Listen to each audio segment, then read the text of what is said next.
Okay, so I am recording week 3 code along.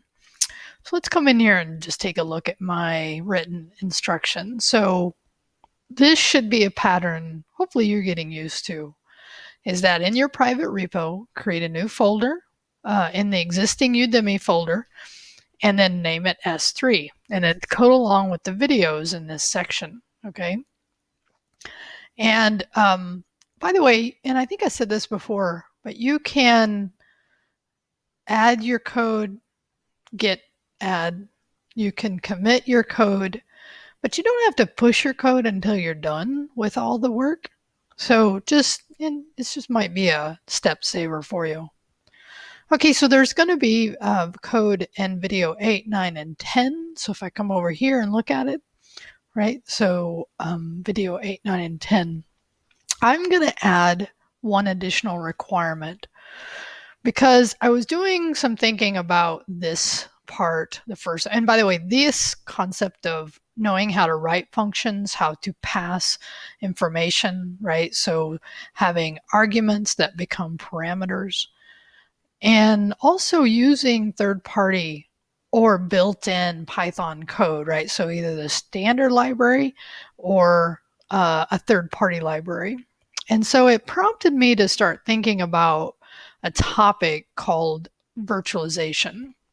And so I use Facebook often to ask my Python friends, right? Like, how do they feel about the virtual environments? And you might wonder, what does this assignment, Rio, have to do with virtual environments? Well, let me show you. Okay. So in this step, and I'm going to go pull up VS Code. Okay. In this step, he actually has you at the command line using um, the Python that he's using, right? Just the command line. He does the import of the paperclip. Again, this is the spelling, and then, but he doesn't really write any code about it. But he does do the install. And so, a couple things about this. First, he does a pip install. I figured out for my particular setup, I had to do pip 3. And that really has to do, if I do pip, here's how I tried it, and it's like it couldn't find it, but I did pip 3. Okay. So I don't know if you'll run into this or not. So then I found, oh yeah, okay, so in my Python 3.8 directory, there is a pip 3. So I could, in my environment, actually make that point to pip, right?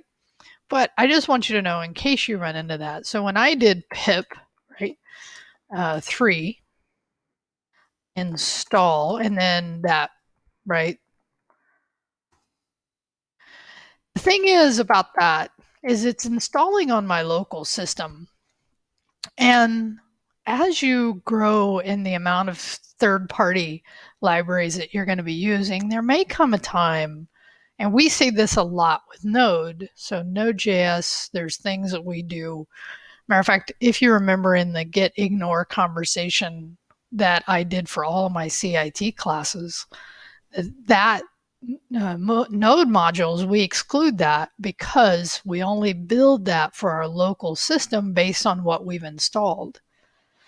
So what I want you to know, and this is good to do, is to is it pip? Yeah, pip 3 show, and then I'm going to do that.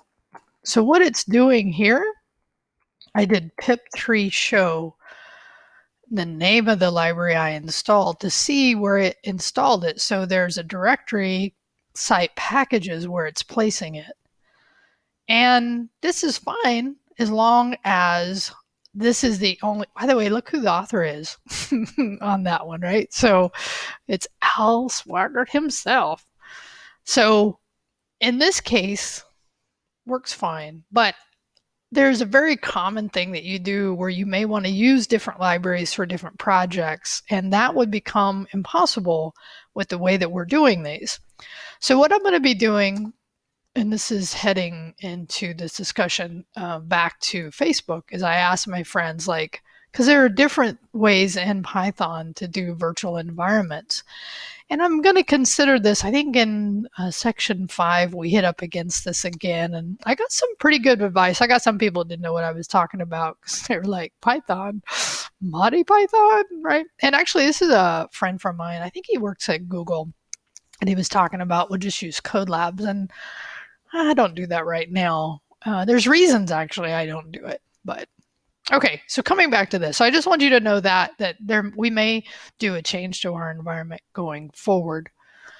But I'm going to actually have you do one additional, and I'm not going to show you the code for mine, and you could write this code however you want, but I want you to create one more file. I called it, and I recommend you do, is cut_paste.py. So what I did here is I created 2 functions. I called getInfo, which shouldn't surprise you what that's going to do, right? Again, I still like running things from the command line. So let me actually run it so you can see the output to give you a better idea. So I first put some Python, can you hear me? Yes, I can. So then, yes, I can is what I heard you say, right? So what I did is I got, right, because I pasted, I used this new library just to play with cut and paste, right? So whatever the user inputted, then I placed that back so it might be a little clearer. And actually, I could change my content to actually reflect what I heard, which I kind of did. But the important thing here is to play a little bit, right? Because he didn't actually have you write any code doing the import. And then I'm actually adding to that by having you write again, you don't have to write 2 functions. You could write 1. So I'm writing 1. And notice what I'm doing on the second one. Again, I'm not going to show you my code. I really want you to try this. So on this function, which I'm hiding from you, I bet you can tell what I did is I called input and I got a variable that I then passed to show paste. Okay, so I got some user input, called show paste, but I passed in the results of getting the user input. Give it a try. So when I look at your work this week, that's what I'll look for is, look at your commits. That's all the same. And hopefully, right, you're getting used to moving in and out of these directories. I'm going to show you something real quick, though.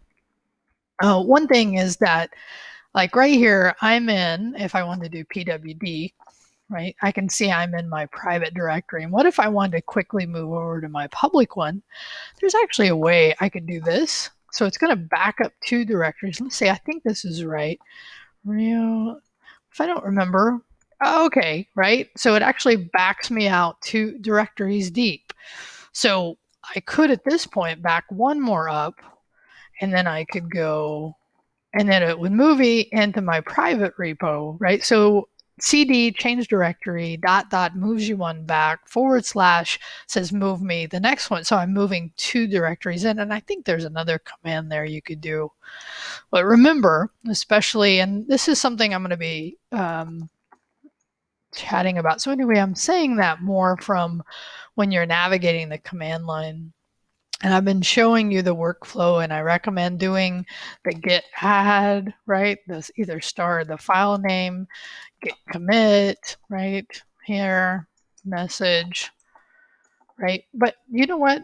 And I almost don't want to say this, but I bet some of you already figured out that same workflow can be done right here in the editor or the IDE.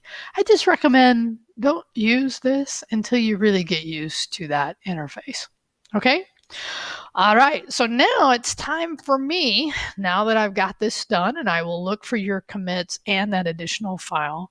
Now I'm going to start thinking about what we're going to do for our Learn Together this week. And I'm doing this in week 1, so I'm a little ahead of you, just trying to give people content and think through that. So now I'm going to probably build upon what we did with week 2, learn together, and probably create some more functions, because you can just never have too much experience in writing functions because it is just a fundamental part of coding. All right.